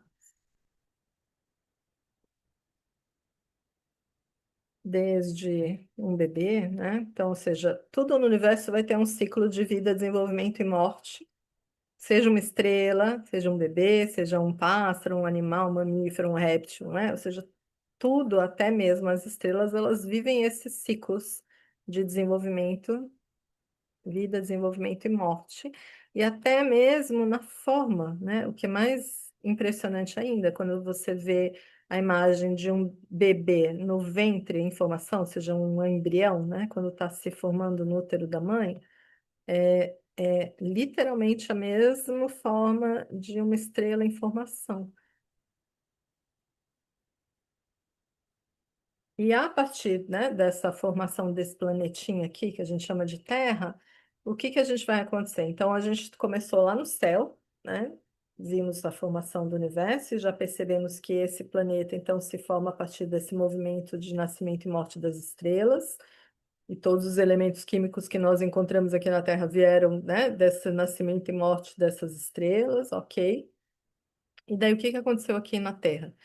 Então, se a gente pensar na história do nosso planeta, a gente tem uma Terra que se formou há mais ou menos 4,6 bilhões de anos, a gente estava na era pré-cambriana, e daí ela foi se resfriando, né? Então, a crosta terrestre estava incandescente, e aí ela começa a resfriar, resfriar, resfriar, e aí vai surgir as rochas mais antigas, né? Então, minerais, né? Depois vão vir os animais, depois vem o ser humano, ou seja, há uma cadeia de evolução, né? Nessa formação aí da vida. Aí vai surgir as formas primitivas, mais ou menos 2,7 bilhões de anos atrás. E aí vai continuando essa evolução, vão surgir algas e bactérias, né? Quando algas e bactérias começam a surgir na água, né? Vai poder surgir vida, né? Enfim, daí começam as formas mais primitivas, que são os protozoários, as esponjas, aí vem os trilobitas, né? Aí as rochas vão se sedimentando, porque tudo está passando por mutações aqui, né? Nesse planeta, enquanto está fazendo todo esse resfriamento da camada externa. Aí vai começar a surgir né, os oceanos, daí surge algumas superfícies, enfim, o mundo está nessa formação. Aí vão surgir há 500 milhões de anos, mais ou menos, os peixes, que já é uma evolução desse universo marinho, né? Ok, surgem os peixes, daí começam a surgir plantas terrestres, porque aí já mudou a superfície terrestre, já melhorou a oxigenação do ar, já o ar não é mais tão tóxico, não tem mais tanto gás carbônico, enfim, aí começa a surgir vida fora do mar, não é? Aí as primeiras forças, aí vão surgir os anfíbios, que eles saem da água, o anfíbio literalmente, né, são meio água, meio terra, né? Isso se a gente olhar no mapa, por que que eu gosto de contar isso tudo? Primeiro, para vocês lembrarem um pouco, né, que não foi assim a memória do nosso sistema nervoso, né? Porque tudo isso faz parte do nosso, da memória que está no nosso, nas nossas células. Porque se a gente emergiu disso tudo, concorda? Ou seja, toda a memória do universo e da formação desse planeta está nas nossas células, nos nossos ossos, né? Os ossos guardam a memória da formação do universo. E se a gente lembra na roda zodiacal, porque a roda zodiacal de trás para frente, né, ela vai de Áries para Peixes, mas se você for andar de trás para frente, que é o movimento das eras, né, porque as eras elas acontecem de forma precessional, andam contra o zodíaco, né, no sentido contrário ao zodíaco. Como é que caminham ali? A gente tem o signo de Peixes. Ali já está contando também da própria evolução da humanidade, entende? Primeiro tudo era o oceano. Aí tem os peixes. Dos peixes vem aquário. O que que é aquário? Aquário hoje a gente acha que é um homem com uma ânfora despejando as águas da vida. Mas na verdade, nos primórdios, a aquário era representado como o barro, né? É, e às vezes, em algumas culturas, enfim, um homem com o jarro despejando a água da imortalidade, né? Quando a gente pensa nas figuras primórdias, né, de como os zodíacos no passado eram desenhados, quando falavam de aquário, tinha uns que era um como quase um homem de barro, né, mas assim, tipo uma forma de ânfora de barro com pés e com mãos, né? O que que eles estavam demonstrando, né? Eles estavam falando a ânfora, né, carrega água, entende? Então era uma ânfora de água de barro. É quase como se eles já estivessem falando desses anfíbios, né? Porque é um ser que nem é água, mas também não deixa de ser. Então tem algo que é da terra, mas carrega água.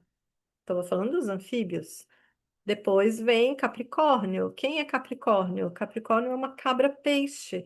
Hoje em dia a gente esquece, né, que a iconografia do zodíaco, ela também foi meio que sendo adulterada ao longo dos milênios, mas nos primeiros zodíacos ainda a gente desenhava, o Capricórnio não é uma cabra, é uma cabra-peixe, é uma cabra, cabeça de cabra, corpo de cabra e cauda de peixe.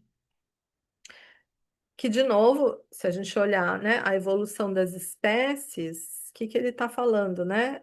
Está falando desse anfíbio que virou um réptil, desse ser que é uma parte da terra, do mundo da terra, e outra parte ainda está no mundo da água, né?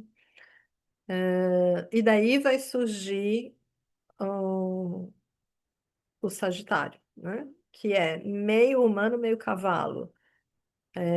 E daí a gente tem, depois na evolução, vai vir os mamíferos, que vai desenvolver o cérebro límbico, né, que nós fomos herdando, porque o ser humano que veio depois de tudo isso, ele vai trazer, né, na sua memória essa evolução de tudo que aconteceu nesse planeta. Então, a gente guarda, né, essa relação com todas essas espécies, digamos assim. E o nosso cérebro, ele vai ter participação nisso. Por isso, a gente tem uma parte em nós que a gente chama de cérebro reptiliano, que tem como resposta, né, unicamente a sobrevivência, essa lei da sobrevivência, instinto de sobrevivência, que é típico, né, da ataque ou defesa, que é como os répteis sobrevivem, que réptil só vive a partir desse movimento, né, de ataque ou defesa. É preservação da espécie o tempo inteiro em alerta, com medo de um predador chegar e devorá-lo. Então, ele está o tempo inteiro em alerta e crente e fazendo de tudo para sobreviver, e o tempo inteiro à espreita para não ser pego de surpresa e para não ser devorado, né? A gente herda isso, né, no nosso cérebro reptiliano, essa parte em nós, se for mais forte que as outras, você está o tempo inteiro no estresse e no medo de não sobreviver, né? O medo da morte, o medo do ataque, o medo da traição e por aí vai. E depois vieram os mamíferos, e deles a gente herdou o cérebro límbico, que aí é o começar a cuidar da espécie, né? Porque réptil não fica cuidando de filhote, né? Bota ovo e cada um que se vire. Quando surgem os mamíferos com esse desenvolvimento dessa anatomia cerebral límbica, aí eles já começam a se preocupar com a sua própria espécie, a defender, a cuidar, a amamentar, né? E desse lado, isso está guardado no nosso cérebro límbico. E passado mais alguns milhões de anos, né? Porque aí vão surgir plantas, né? Aí vem os dinossauros, depois vão os pássaros, aí vai acontecer uma transição, uma cataclisma no nosso planeta que vai extinguir todos os dinossauros, né? Aí morre muita coisa, daí tem uma mutação de novo nesse planeta, e aí vão surgir novamente outras formas de vida, e aí surge o macaco, 36 milhões de anos atrás, mudam-se as montanhas, enfim, né, as serras, enfim, vai mudando como é que fala? O formato ali, esqueci o nome agora disso. Até os mamutes, e finalmente, né, tem a era do gelo, e depois, mais ou menos, 150 mil anos atrás, um pouco mais, vai surgir o homem de Cro-Magnon, né? Ou, enfim, vai surgir e bem depois vem o Homo erectus, depois vai vir o Homo sapiens, enfim. Mas não, o Cro-Magnon é o sapiens, né? Antes dele vem o homem de Neandertal, depois vem o Homo erectus, depois vai surgir o sapiens. Mas enfim, o ser humano, ele está aqui no final disso tudo, né? E, de novo, eu só estou falando disso tudo, ou seja, aqui a gente tem, né, o movimento das eras, que vão dar de tantos em tantos milhões de anos vai mudando, né? As espécies vão evoluindo. Isso aqui é teoria de Darwin, né? Já mostrou, não necessariamente que a gente evoluiu do macaco, mas há uma evolução, e isso é incontestável, nas espécies por conta do meio ambiente. Esse meio ambiente vai gerando, né, transformações, a vida para sobreviver vai se adaptando, e assim vão morrendo algumas espécies, surgindo outras, e assim houve toda essa evolução. Por que que eu quis trazer isso para vocês? Porque se você olhar, isso já é pesquisa de novo, gente, isso é pesquisa de astrofísicos, de pessoas que estão ali na ponta, né, da ciência, das pesquisas de grandes universidades, e blá, blá, blá, blá. O que que hoje já está mais do que também comprovado ou descrito através de algumas pesquisas dentro de determinados grupos de astrofísicos? Que quando o nosso Sol, porque o nosso Sol ele não está parado, né? A gente ficou muito tempo acreditando nessa imagem aqui, cadê aqui do sistema, essa imagem, né? A gente achava que era um plano, estava o Sol paradinho no meio e a gente orbitando a sua volta. Hoje a gente já sabe, tem um monte de vídeo lindo até no YouTube, que na verdade o universo inteiro está em movimento, todo mundo está caminhando juntos e a velocidade do Sol acho que é 150 mil quilômetros por segundo, enfim, é um absurdo assim, né? E tudo andando em volta dele. Então, enquanto o Sol está andando, os planetas estão orbitando à sua volta e fica fazendo um movimento como se uma espiral mesmo, parece uma rede de DNA até quando você vê a imagem. Mas o Sol, ele está andando aonde? Ele está orbitando uma estrela ainda maior, né? Ele está, tanto que eles chamam o Sol central, né? Alcione, o Sol central, enfim. Ele está orbitando e o nosso sistema solar orbita o centro da nossa galáxia. Então, ele também está fazendo um caminho bem mais longo, bem mais demorado, em torno de um outro núcleo. Assim como tudo no universo, ou seja, sempre tem uma estrela orbitando e planetas orbitando sua volta, e ela está orbitando uma maior, e essa maior orbitando uma outra ainda maior, e assim tudo está nesse movimento em espiral. O ponto é que isso é mais bacana assim da gente descobrir, é que existe o plano da galáxia, né? Pensa, temos a nossa galáxia, que a gente chama de Via Láctea, ela tem um plano e o Sol está dando uma volta em torno do centro da nossa galáxia, tá? Tem momentos que ele pensa que como se tivesse esse plano aqui, literalmente fosse uma horizontal. Tem momentos que o Sol cruza esse plano, depois ele desce, ele vai fazendo quase um zigue-zague assim, então tem horas que ele passa por cima da imagem hipotética, claro, né, desse plano da galáxia, tem horas que ele passa para baixo, ele vai cruzando isso, né, enquanto ele está dando essa volta. O ponto é que cada vez que ele passou, que ele cruza o plano, seja de cima para baixo ou de baixo para cima, isso acontece a mais ou menos a cada 250 milhões de anos, né? Pela rotação e enfim, pela velocidade e o jeito como ele está andando, é mais ou menos em torno de, né? Vamos pensar, em torno de 250 milhões de anos ele dá enfim, ele muda essa direção enquanto ele está nessa órbita, tá? Essa órbita gigantesca. O que que acontece aqui na Terra? Porque assim, quando ele faz essas passagens, óbvio, né? Isso gera mudança termodinâmica para o Sol, em termos de calor, enfim, elementos químicos, poeira, tudo que está acontecendo em torno dele. E o que que acontece? Isso já foi feita uma pesquisa mostrando que cada vez que ele passou por uma dessas regiões no seu trajeto, aqui na Terra houve uma mutação. De novo, só para a gente entender que não tem nada, absolutamente nada separado de nada nesse universo. Ou seja, o movimento da nossa estrela, que está orbitando uma outra, né, muito maior, ou, na verdade, acho que ele está orbitando o próprio centro da galáxia, não, que é um buraco negro, né, no centro, e não literalmente uma estrela, mas enfim. O movimento dele ao longo dos milhares de anos, quando ele passa em determinada, como se fosse quando ele passasse em cada esquina, né, dessa volta, gera uma mutação no planeta. Por quê? Porque vai mudar a temperatura, a termodinâmica do planeta. Quando muda a termodinâmica, acontece um cataclisma local, como a gente já teve no período da extinção dos dinossauros, depois no período da Era do Gelo, onde acabaram os mamutes, entendeu? E mais outras espécies que também morreram naquela época. E se você olhar essa evolução, né, das espécies, é quando aconteceu uma grande mutação mesmo, ou seja, num primeiro momento vai surgir os peixes, então assim, era um ambiente diferente, de repente há uma mudança aí toda na atmosfera, blá, blá, blá, aí surgiram os peixes. Passado 250 milhões de anos, surgiram os mamíferos.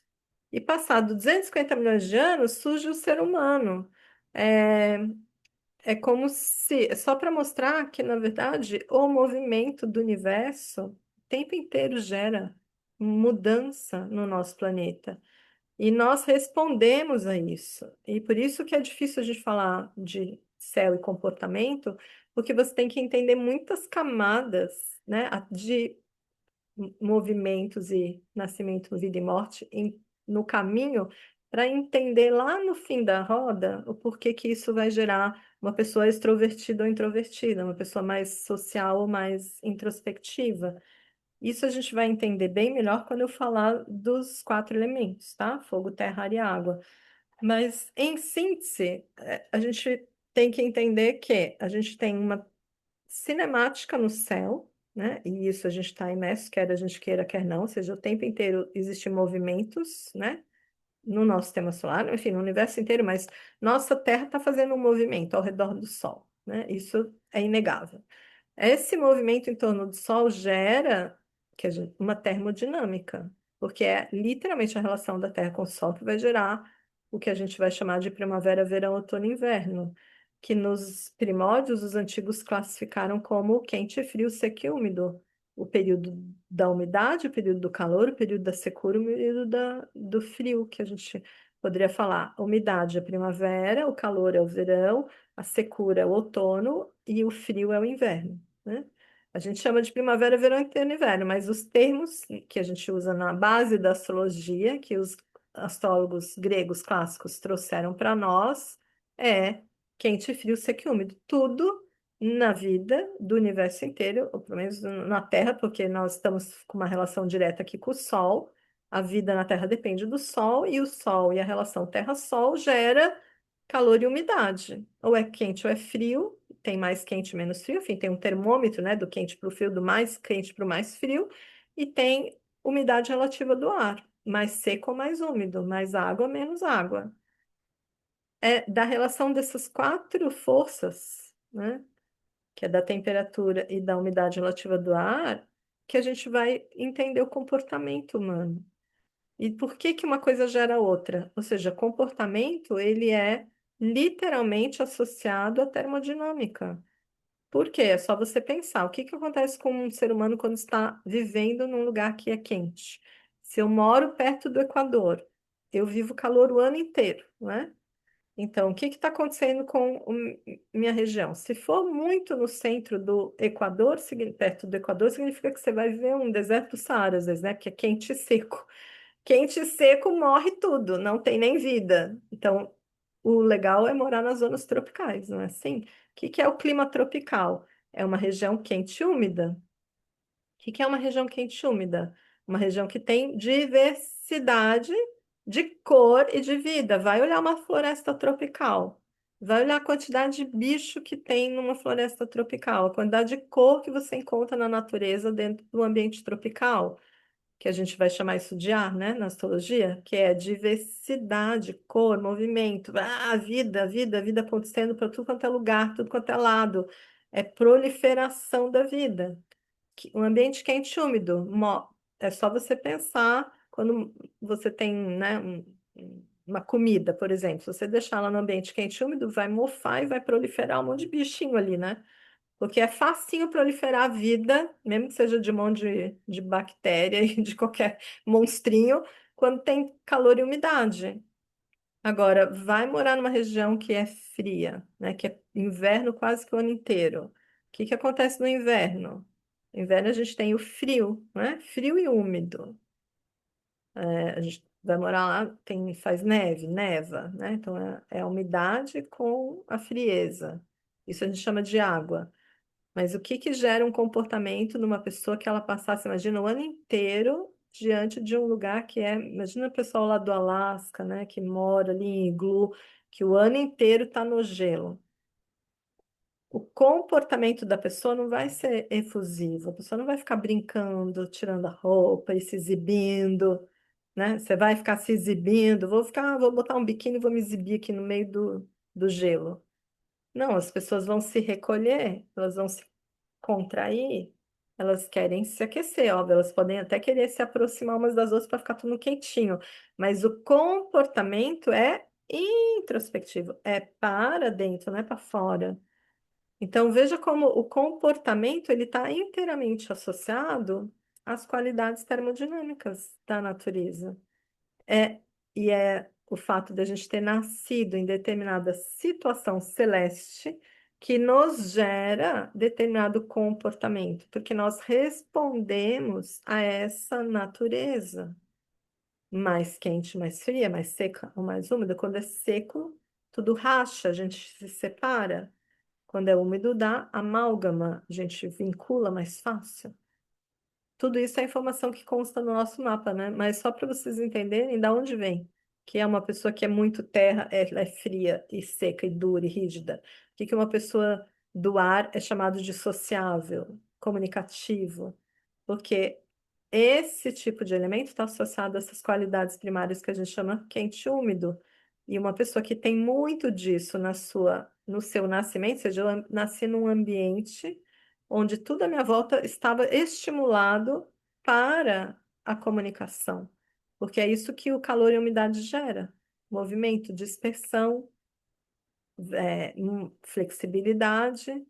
Claro que vai ter luz e sombra, sempre vai ter qualidade e outros defeitinhos em relação a qualquer ambiente, mas vai gerar essa facilidade de movimento e de expansão, que é o natural de lugares quentes e úmidos, entende? Enfim, aqui é só para vocês começarem a entender um pouquinho o como qualquer movimento do céu altera literalmente a vida na Terra. Inclusive, agora, porque isso é uma pesquisa recente, acho que dos últimos 10 anos, dessa relação do movimento do nosso Sol em relação à nossa galáxia, o quanto isso gerou as mutações aqui na Terra. E óbvio, que cada mutação vai mudar completamente a maneira de vida, de viver e de responder a esse quente, frio, seco e úmido, entende? E aí a gente teve essas evoluções todas. Enfim, opa, voltamos, estávamos aqui. Então, ok, depois de, né, milhares de anos, esse homem, ele... Ops, já está quase no fim, então não vou nem entrar na história aí do Sapiens. Então, eu vou parar aqui, vou terminar só nesse próximo slide, porque a gente quer ouvir para vocês um pouco. Depois que esse homem, né, surge, na verdade, de novo, de acordo com a antropologia, o Sapiens mais antigo que a gente tem notícia é eu chamo ele de Tomé, né? Nem sei se é assim, Tomé, enfim. Porque era a Lucy até pouco tempo atrás. Tanto até que fizeram aquele filme com a Scarlett Johansson, que é maravilhoso, vocês assistiram? Esqueci o nome do filme, que ela injeta, né, uma droga nela e dela começa a desenvolver um O super. nome do filme é o nome É dela, Lucy, Lucy. Lucy, né? Ah, então, exatamente. A Lucy, né, não à toa, porque no filme ela aparece uma imagem dela tocando o dedo da macaca, vocês lembram? Né? Que ela volta no tempo e aí ela volta lá para o primeiro, né, Sapiens, nem sei se era um Sapiens ou se era só um homem de Neandertal, mas enfim, ela volta lá para o primeiro macaco hominídeo e ela toca o dedo da macaca, né? E daí, vum, ela faz uma linha do tempo assim, tipo, né, ela volta e volta. Porque aquela macaca é a Lucy, literalmente, né? O primeiro hominídeo que eles encontraram, assim, fóssil, né? Mais antigo que se tinha notícia nesse planeta era a Lucy. Eles apelidaram de Lucy, né? Que era essa macaca. Mas depois de uns anos encontraram o Tomé. Então hoje o Tomé é mais antigo que a Lucy. Mas os dois vieram da África do Sul, da África, né? Então, assim, todos nós descendemos da África. Isso para a gente parar de ter preconceito, né? Que é um absurdo.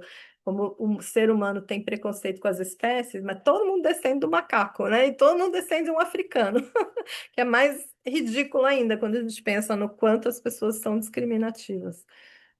Enfim, querendo ou não, querendo gostar ou não, ou aceitando ou não aceitando, no nosso DNA todo mundo tem um pezinho ali na África, né? E o primeiro, então, hominídeo, que é o Tomé, o que que aconteceu com esse homem, né? Então, e é daí que vai começar a nossa história com a astrologia, literalmente, porque ele vai sair, né, mais ou menos há 150 mil anos atrás, que é mais ou menos a data, né, desse cadáver, ele começa a migrar. E aonde esse homem andou, primeiro no hemisfério norte. Até porque o hemisfério norte, gente, é só olhar para o mapa, né? Tem muito mais terra do que no hemisfério sul. No hemisfério sul tem mais água do que terra, no hemisfério norte tem mais terra do que água. Então, esse homem que migrou, né, e foi andando aqui e visitando, se espalhando, né, e disseminando aí pelo planeta, ele caminhou primeiramente pelo hemisfério norte. Daí vem a nossa memória com o zodíaco do hemisfério norte. Por isso que independe se eu moro no hemisfério sul ou norte, o 21 de março é o equinócio da primavera para o hemisfério norte, a gente chama isso de 0 graus de Áries. E mesmo aqui no hemisfério sul, sendo outono, quando nasce uma criança no 20 de março, que a gente fala ela tem o sol em Áries, ela não se comporta como alguém que nasceu no outono, ela se comporta como alguém que nasceu na primavera. Áries, e fogo, força, guerreiro, enfim, quer vencer a vida, quer ser o número um, o primeiro, blá, blá, blá, blá, blá. Ou seja, por que que funciona, né? Até hoje, um zodíaco, sendo que o zodíaco foi cravado no hemisfério norte. Porque a gente está falando de uma memória de espécie que respondeu a isso e por milhares de anos no hemisfério norte, antes de começar a habitar aqui o hemisfério sul, ou pelo menos em termos de massa crítica, né? Que não importa se foi 10 mil contra 1 milhão, o ponto é a massa crítica que formou essa memória estava no hemisfério norte. E a gente vai responder ad infinitum a essa memória. em termos de termodinâmica, tá? Para responder a esse quente, frio, seco e úmido, que vai gerar comportamento Áries, Touro, Gêmeos, Câncer. Depois a gente vai explicar, né, o que que é cada um desses signos. Mas cada signo é uma estação do ano, é um momento da roda das estações, né? O início da primavera, o auge da primavera, o fim da primavera. O início do verão, o auge do verão, o fim do verão. E assim para cada estação do ano vão ter 3 signos. E um que começa, um que demarca e um que termina aquele ciclo. E assim por diante. E isso tem a ver com o ciclo da vida, literalmente. Não à toa, a palavra zodíaco não significa roda dos animais. Por muito tempo eu achei que fosse roda dos animais. Quase todos os livros de astrologia, se você for olhar, eles ainda falam isso, porque zoo é animal. E aí, como no ciclo zodiacal existiam muitos signos com o nome de animal, né? Então, carneiro, touro, leão, o caranguejo, o escorpião, a cabra, o peixes, é muito mais animais do que gente na roda. Quase todos os astrólogos do passado e até hoje, né, ainda falam que é a roda dos animais, porque a palavra zodíaco, né? Então, eles falam que vem de zoo, que é animal, e diakos, de kiklos, que é ciclo, né? Então, ciclo dos animais, ou a roda dos animais. Mas, na verdade, agora que eu estou indo para a Grécia, né, que eu fui estudar grego, eu falei, gente, como é que pode, né? Ver o que que é você não entender o idioma e traduzir errado? Porque o zodíaco não vem da palavra zoou, vem de zoe. Z-O-I. Zoe, em grego, é vida. É o ciclo da vida. Tem nada a ver com roda dos animais. Pode até ter indiretamente, mas tenho certeza que não foi isso que os gregos quiseram falar desse sistema. Com certeza eles estavam falando é o ciclo da vida, porque cada pedaço da roda, cada signo zodiacal, na verdade, está contando sobre um comportamento que tem a ver com aquele momento do ciclo da vida, que é o início da primavera, ou o auge da primavera, o início do verão, o fim do verão, o outono, ou inverno, que era assim que os povos todos sobreviveram, e foi isso que foi memorizado por milênios, enquanto esse homem caminhava pela terra, enquanto ele era nômade, enquanto ele caçava e colhia, e ele estava vivendo de acordo com o céu para sobreviver aqui embaixo e usando o ciclo das estações para a sua sobrevivência.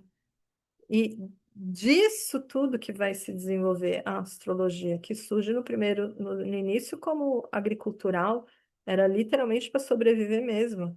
Ninguém estava pensando em fazer previsão para ninguém quando surgiu esse sistema, mas esse sistema foi evoluindo e eles foram usando cada vez mais o céu para se prevenir aqui na Terra, para entender os momentos de uma catástrofe, de uma praga ou de um tornado, um tsunami, ou seja, a meteorologia saiu da astrologia.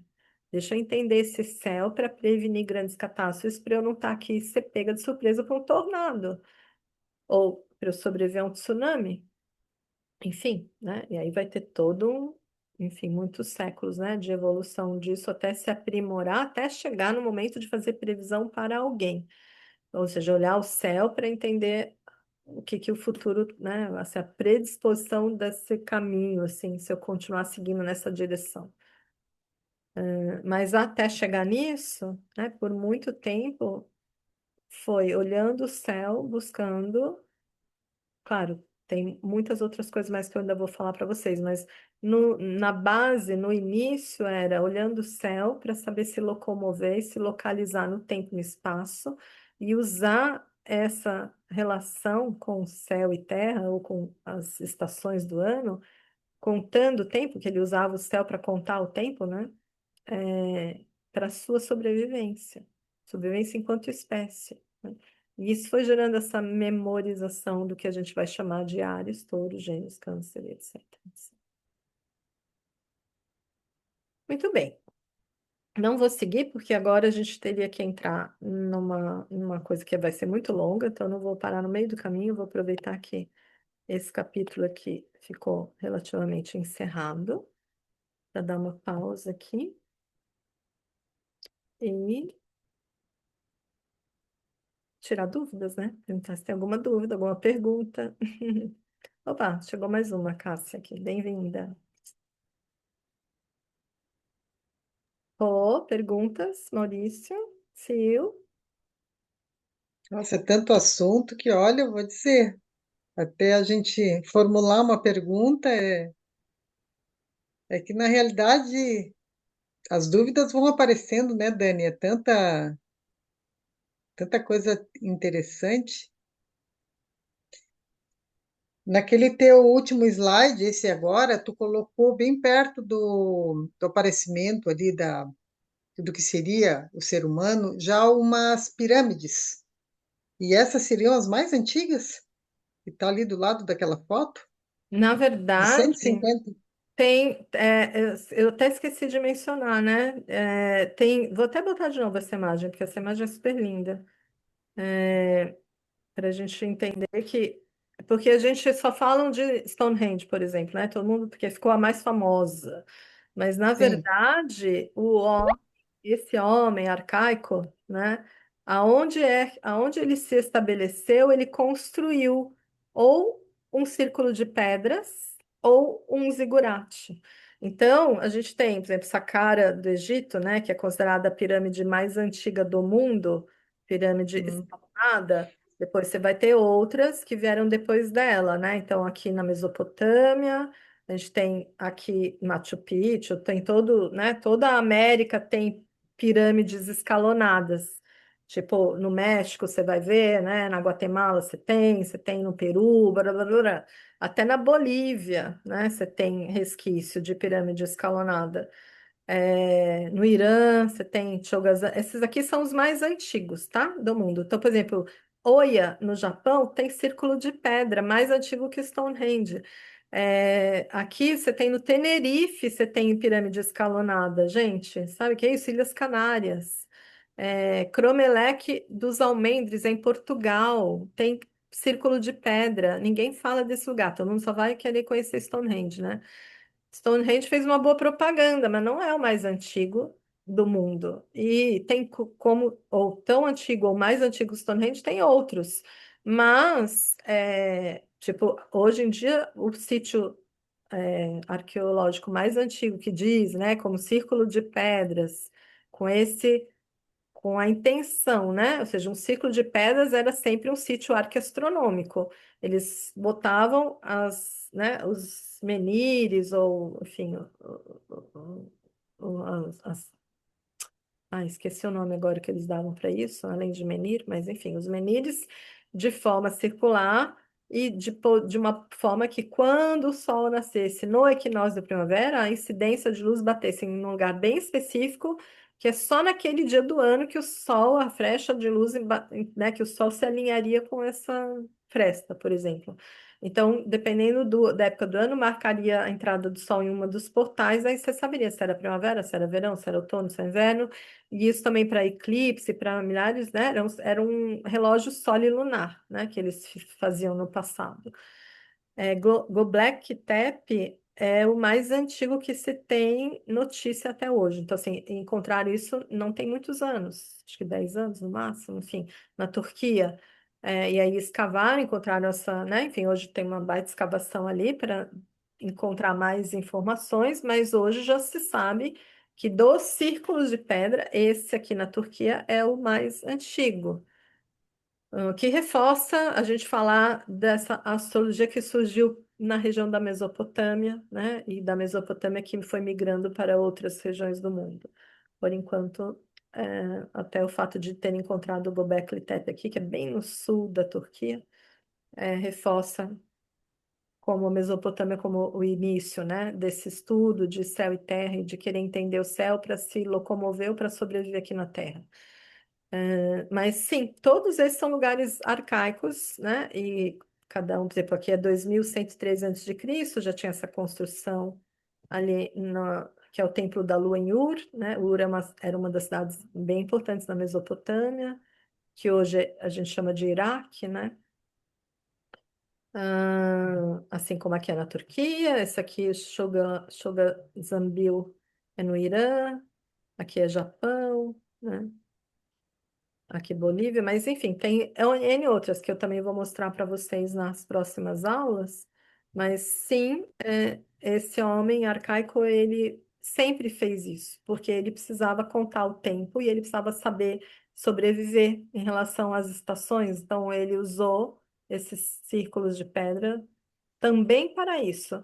Mas só reforçando que isso é um conceito que vem muito forte lá no Sapiens, não sei se você já leu esse livro do Durval Yahara, eu Não, acho. ainda não li, mas já ouvi falar.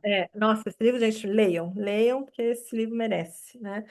O que que ele vai falar, né, em relação até a Göbekli Tepe, que isso também reforça o nosso conceito da importância da astrologia.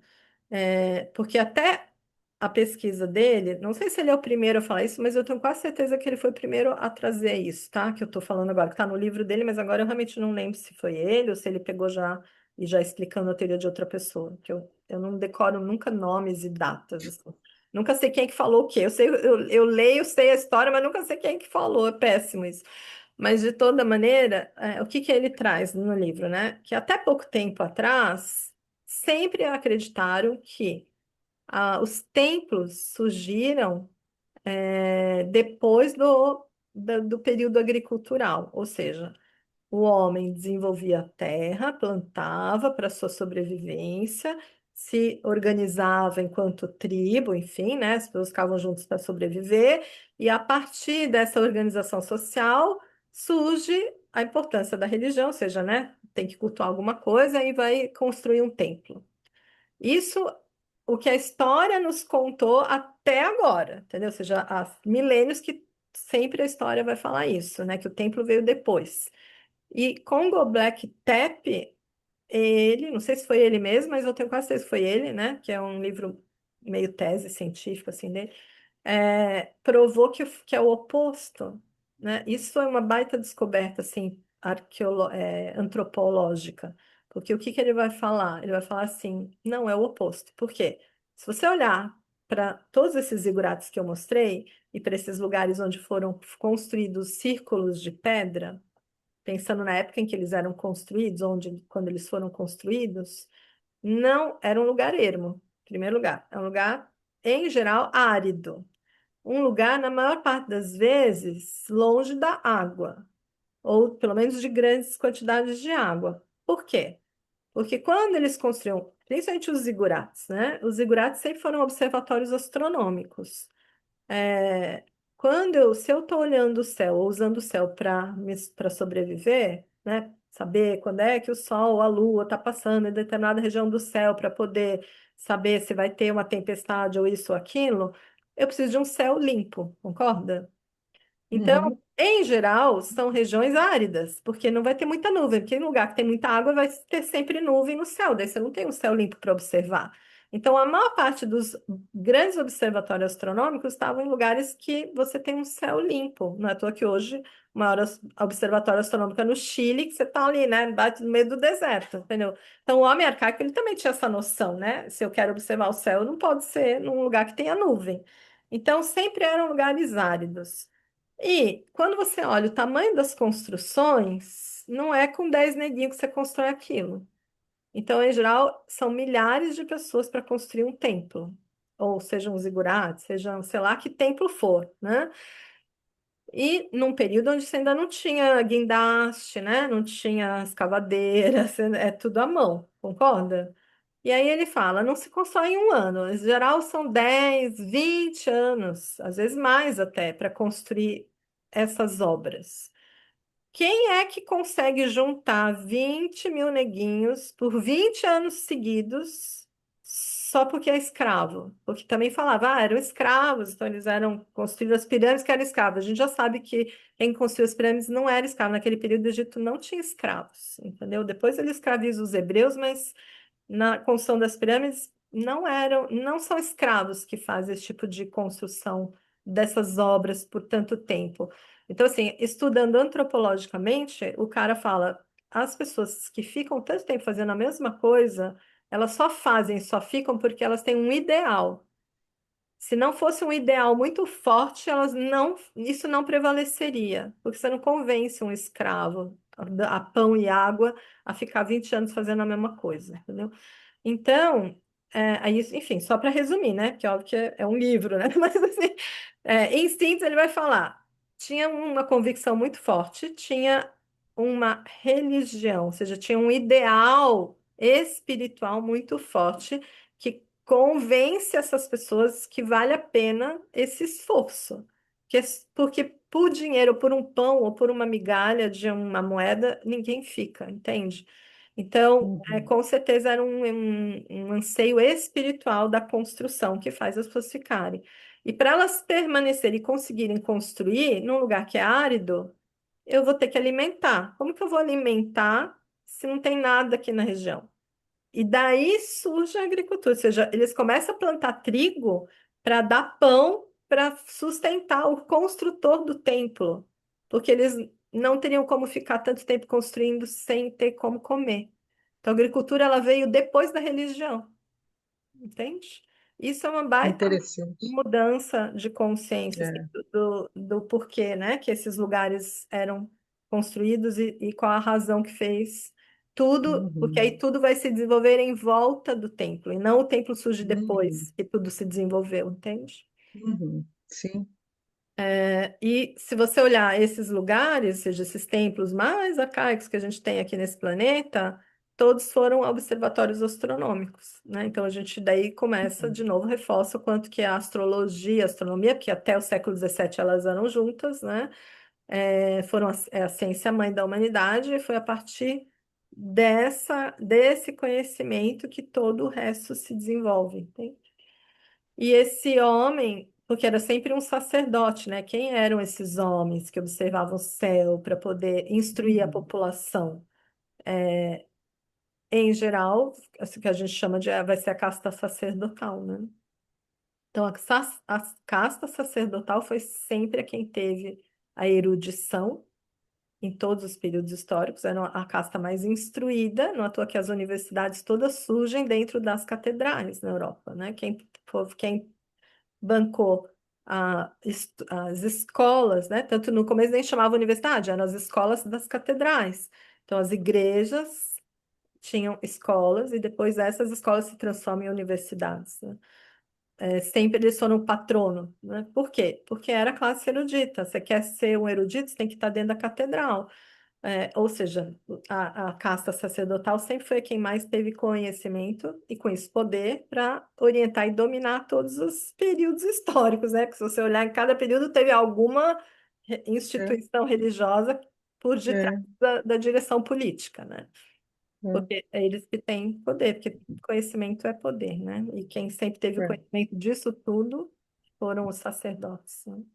Claro, cada época para um determinado interesse, mas sempre foram essa casta da sociedade, essa que conhecia, que buscava essa relação e que foi desenvolvendo todas as áreas, né, do saber para fortalecer esse estudo, entende? Sim. Até porque quando começa a se perceber que esse estudo do céu faz você prever acontecimentos na Terra, é mais importante ainda que eu tenha domínio disso, né? E mais importante ainda, e por isso a gente vai entender por que que foi tão banalizada a astrologia depois do século XVII, porque é óbvio que essa casta não tem interesse que as pessoas tenham autoconhecimento, né? Qualquer pessoa que está no Claro, poder não tem interesse que o ser humano tenha autoconhecimento, daí ele nunca vai ser um escravo, né? Então, claro. para manipular massas, é melhor que a massa seja bem ignorante, né? Uhum. E é isso, o primeiro capítulo da historinha, porque essa história ainda é longa. Como que vai ser, Dani? Daí tu vai apresentar o segundo capítulo na semana que vem ou tu vai retomar esse? Não, semana que vem eu entro no segundo capítulo, porque isso, como ficou gravado, né? Acho que eu posso até.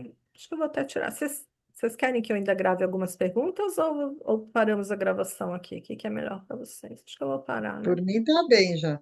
Tá. Então deixa eu dar uma